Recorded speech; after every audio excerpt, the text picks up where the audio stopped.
3 minutes 3 minutes pour parler du piquant parfum du Herve. Mais c'est trop court, il y a trop de matière. Non, le mieux, je vous le conseille, c'est de venir voir le spectacle.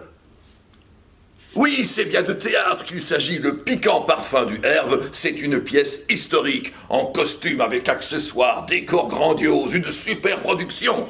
Mais non, ce n'est pas un spectacle sérieux, pas du tout, non, c'est une comédie. Mieux que ça, un vaudeville, non, pas un vaudeville, une farce, oui, c'est ça, une vraie farce avec des personnages truculents, des religieuses qui ne sont pas très catholiques, des bourgeois ventripotents, des seigneurs peu scrupuleux, toute une faune de personnages.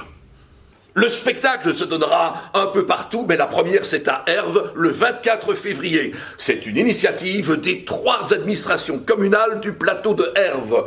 Aubel, Thivister-Clermont et Herve. Elles ont uni leurs efforts pour produire un spectacle de théâtre à l'honneur du fromage de Herve. Qu'on l'appelle Herve ou Remoudou, le fromage de Herve sera le personnage principal de la pièce. Il y en aura partout des brouettes entières. Nous serons envahis de ces petits cubes bien faits qui vont apporter du piquant au spectacle. Bien sûr qu'il y a de vrais acteurs sur scène. Une production de 16 comédiens, ce n'est pas rien du tout. Et ces 16 personnes ont un point commun, la passion du théâtre et également l'envie de défendre le patrimoine du plateau de Herve. Et tous ces gens sont issus de la région. Leur point commun, c'est d'être des amoureux du pays de Herve. Que raconte la pièce? C'est une pièce historique, je l'ai dit tout à l'heure. Nous sommes au XVIe siècle, à l'époque de Charles Quint. L'empereur règne sur les 17 provinces, mais c'est un empereur catholique. Et nous sommes en pleine guerre de religion. Les protestants et les catholiques se déchirent. Charles Quint interdit aux catholiques de vendre aux protestants. Catastrophe. Que faire de tous les fromages? Ils s'entassent partout, dans les maisons, dans les caves, dans les églises. Il faut convaincre l'empereur, du moins son délégué. Et ce sera l'odeur du fromage de Herve qui va convaincre l'empereur qu'il est bon de vendre ce fromage aux protestants.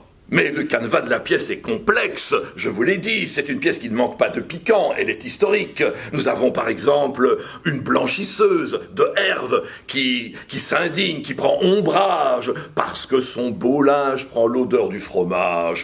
Qu'est-ce que c'est que pour une histoire ça? Et nous avons un maquignon d'Aubel, qui veut absolument vendre à un Clermontois un bourricot qui ne sait même pas porter un tonneau de cidre. Nous avons également un seigneur, le seigneur de Clermont, qui lui veut rétablir le droit de cuissage. Nous avons des bourgeois et des bourgeoises qui se cocufient allègrement. Bref, nous sommes dans une histoire qui n'est pas tellement différente de celle d'aujourd'hui finalement. Tous ces personnages s'entremêlent pour vous faire rire et vous amuser. Si vous voulez des renseignements complémentaires, des informations complètes, vous vous adressez à la Maison du tourisme du pays de Herve. Si vous voulez savourer les péripéties du fromage de Herve, rendez-vous.